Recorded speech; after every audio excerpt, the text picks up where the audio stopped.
Hey, thanks for answering my FaceTime. Today, I wanted to tell you guys the things you have to let go of in order to recover.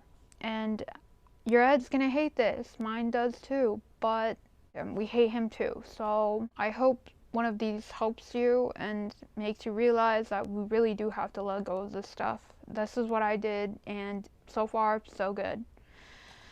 So, number one is you have to let go of the importance that scale holds. I know it seems impossible, but it is possible, okay? If I weighed myself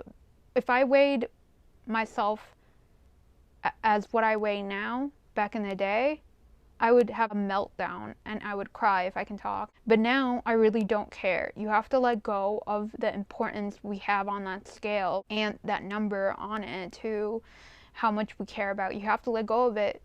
And so far, I mean, I'm doing good. What I weigh now, it doesn't affect me as much. Like, I don't care. I just want to get better at not listening to Ed and realizing that he's full of shit, basically.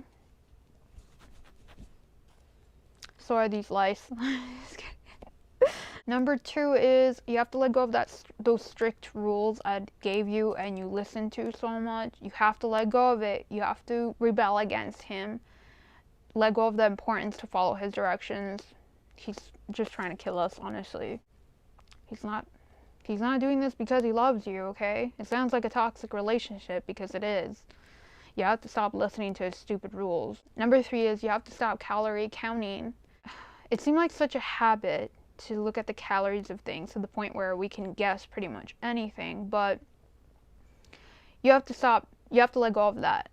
The way I let go of looking at the calories of foods is I imagine the food was offended every time I try to look up its calories or look at its wrapper.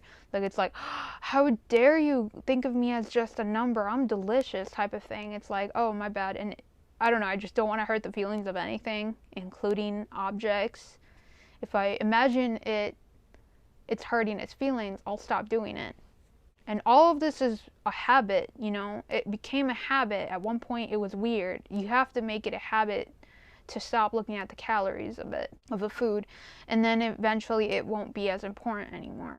Number four is you have to let go of the intense self-hatred we all seem to have. You have to let go of that because Ed feeds off of that.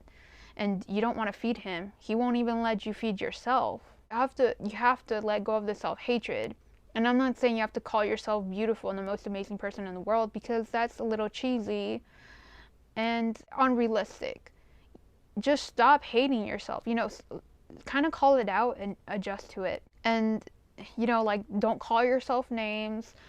Make it normal that you don't do those things. Stop being your own hater. What is wrong with my eyebrow? I don't know. Number five is stop self-punishment. When you eat something and you think, oh my gosh, I need to punish myself for eating that, you have to stop doing that to yourself. I used to do that too. Don't run it off. Don't, you know, try to exercise it to make up for it. Stop doing that. You have to let go of the fact that you don't have to punish yourself for eating. Eating is something you have to do. It's not fair. It's not right. You have to let go of that way of thinking. You don't deserve punishment because of that. Punish yourself in good ways. Like, for example, if you get into a toxic relationship, punish yourself by cutting that person off. That way, it's a good way of punishing yourself because you're not around this person anymore. You know, the type of thing. Don't punish yourself in a way where it hurts you so much and it's not even good for you. Number six is stop restricting, binging, and purging. And what helped me is I stopped doing the two that were the strongest of that order or that cycle. And the two that I had, you know, that I did the most was restricting and purging. When I stopped doing those two, binging lost its power, because it's like a cycle, right? If you stop two of them, the other one's gonna fall apart too. It can't keep going because they lead to each other. So you have to stop doing this. Let them go. Put them away. Stop it. You're not allowed to do it. 7 is stop body checking. Okay, stop it. Stop doing that. Don't do it anymore. You can't. I'll beat you up. I'll come around and I'll beat you up if I see you self-checking. But yeah, you have to stop body checking yourself. I'm not gonna beat you up because I don't know where you live. So please tell me where you live. Oh my god, I'm gonna get in trouble for saying this. Last person I beat up, no one will ever find them. No, but you gotta stop body checking yourself, okay? It's not a good habit, and it's just, your weight changes all the time. It's never gonna be set and permanent. So you're in a hamster wheel right now, expecting to get somewhere. It's never gonna get anywhere, okay? Stop making body checking a thing. It's never gonna be a thing. Number 8, stop searching for bad encouragement. Okay, we all do this, and I feel really guilty about it. In the beginning of my channel, I would talk about how bad Ed felt, having an Ed, how difficult it was, and I noticed in the comments that people were looking for me for bad encouragement to keep their Ed going, and I didn't want that. So that led me to want to recover, so I can have people looking at my videos that were encouraged to recover, if I can talk. So I can have people looking for my videos to help them recover instead of encouraging them to get into Ed. And when I started recovering on here, I lost a lot of people that were watching me, but it didn't matter because I didn't want to be another person people watch to, keep their bad habits. So you have to stop looking for that, okay? And if you're still looking here for that, stop it. I'm gonna beat you up, I swear. I talk a lot of shit for someone who can't fight. So, who's really gonna get beat up? Anyways, stop looking for bad encouragement, okay? And some of you guys find it, like, I know a lot of us find it in, like, Pinterest, Instagram, Tumblr, what else?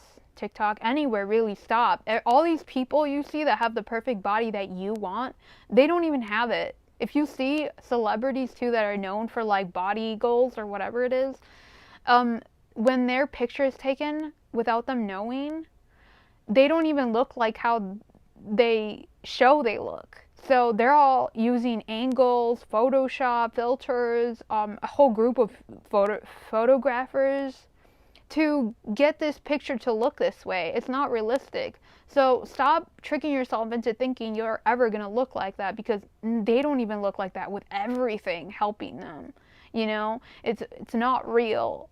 And you have to stop thinking that it will ever be that way. It's just never ending way of thinking that, it's just never going to end. You're never going to reach that because they themselves can't even reach that.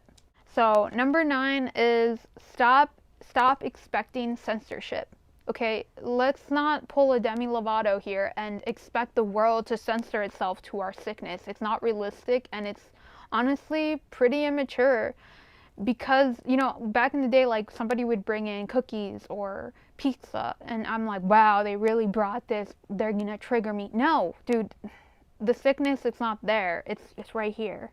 You have to find how to heal it from here, okay? We have to stop blaming everybody and instead adjust ourselves and learn to live with triggers and remove them, even eliminate them completely. You can't expect the world to cater to your sickness or your problems. It's just not realistic. In fact, why don't you eliminate those weaknesses? I can have pizza, I can have chocolate. Back then it used to trigger me. You have to find a way to have that and stop blaming other people. Obviously when they say something mean and when they hurt you and they talk about your body, that's bullshit. Okay, that's straight up bullshit. But when they bring food or when you're around food, it's not the food itself, its fault, or the people bringing it. It's in here. Ed is in here. It's not out there. It's in here. And we have to learn to try to, help ourselves and learn to live with triggers.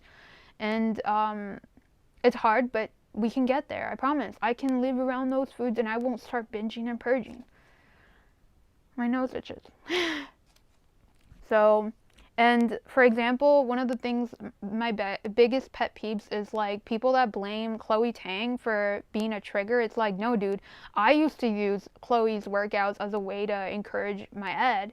It's not her fault. She doesn't deserve hate for it. I used her. I take responsibility for letting that, making that something that I use to stay sick. It's not her fault. She's trying to make people work out and be healthier. She didn't cause my ed. I used her. And I feel so bad when people blame her for it. She does not deserve that kind of hate. And we can't expect the world to, to blame other people for what's going on in here. Let's heal ourselves, okay? Let's not blame other people for it, if that makes sense. Number 10 is stop expecting someone to save you, okay? We all want, somebody to come around and save us, but it's not going to happen. Recovery is our personal choice. We have to push ourselves to recover. You have to make that decision. I can't make that decision for you. Nobody else can make that decision for you. If I get one more message about saving you guys, I'm going to freak out, because I'm not saving you. I'm not saving anybody here. I'm encouraging you guys. I'm trying to get you guys to join me in this journey to recovery, but you are your own savior. You are your own hero. And if you're recovering right now, or if you started recovering, or if you have recovered, you saved yourself. You are your own hero. You owe yourself that credit. Don't give it to somebody else. You saved yourself, okay? Congratulations, and keep going. And if you haven't picked recovery, no one's going to come around and help you do it. You have to pick it yourself, and I hope you pick it soon, because it's so much better on this side, I promise. So this kind of reminded me of Harry Potter, when he expected his dad to come do the Spectro Patronum. And if you don't know, Spectro Patronum, I think means I expect a guardian. And he kept waiting on somebody to save him, his father, his mom, or whoever, and no one was coming. No one's coming, guys.